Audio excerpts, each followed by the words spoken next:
All right, I've made a decision that most people probably wouldn't expect, and I made this decision a long time ago. I'm just now talking about it though. But when I retire, I don't plan on staying in the United States.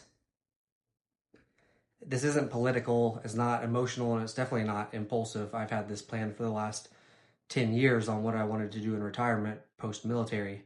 It's strategic and it connects directly to my road to $1 million and everything I'm putting out here on this channel. Let me explain. But before I do, quick disclaimer, this video is not financial, legal, or tax advice. I'm simply documenting my thought process and long-term life design. Always do your own research before making any major financial or relocation decisions. Now, let's talk about why. Why do I want to leave the United States when I retire? This decision isn't about running from anything. It's about designing something. And if I'm building wealth, if I'm investing aggressively, if I'm working towards that $1 million goal, what's the point? Well, for me, that answer is very, very simple. Control, freedom, and location flexibility. And most importantly, buying my time at a very early age. If I retire at age 45 from the military, why would I default to the same cost structure I've lived under while working full time? Could I? Yes, because I live very, very cheap, but it still doesn't make sense. Now, here's the real reason. The math changes dramatically when you change geography. This is called geographic arbitrage. Now, I'm going to retire in Roatan, Honduras. I love it there. But let's talk about if my pension, VA disability, dividend income, brokerage withdrawals all combine to produce a strong cash flow. Why stretch that inside one of the highest cost countries in the world, even though I live in a low cost place in North Carolina, but over in a place like Roatan, Honduras, lower cost of living means lower withdrawal pressure, lower sequence of returns risk, low or less stress during any kind of downturns, faster financial independence. My portfolio will grow even faster out there. And if I can reduce lifestyle expenses by even another 30 or 50%, that dramatically lowers how much my portfolio needs to produce.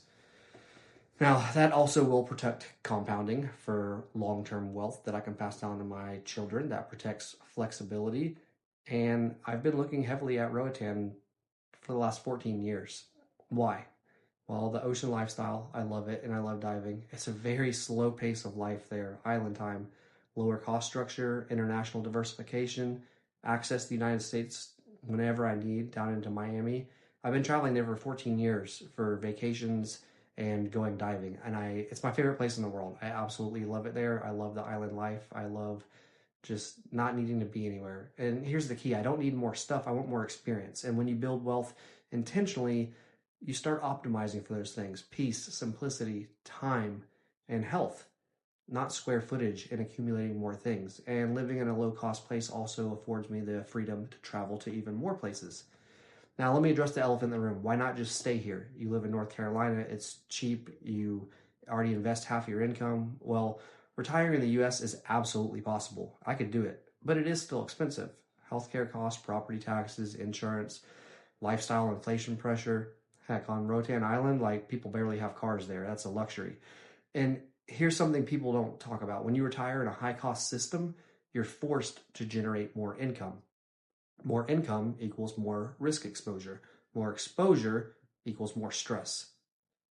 Now, if I can create a retirement structure where my fixed income, my VA disability, my pension, my brokerage withdrawals, if that covers all my living expenses and my investments just grow with no pressure, that's a huge win, and I can leave generational wealth and a legacy behind, and I have freedom to travel wherever I want in the world with my family.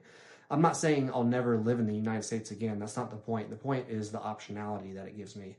Wealth gives you choices, and if I build to $1 million, if I build dividend income, if I build bridge income from age 45 to 60, I want freedom of movement, freedom of environment, freedom of design. That's what this entire journey is about. I just want to buy my time early in life, and that's more important to me than continuing to run the rat race. The reason I document everything is because this isn't theory, this is real.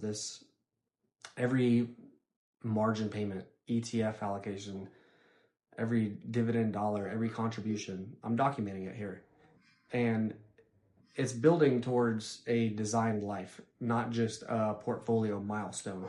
$1 million is not the end goal. That's honestly like the starting location for retirement.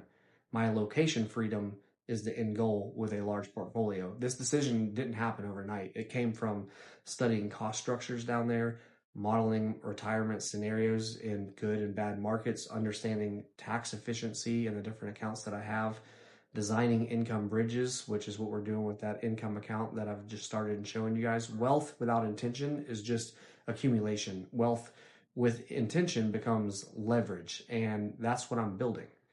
And you're seeing it here on this channel. And this is just one piece of a large plan. The road to $1 million continues, and I'm sharing it with you guys every step of the way.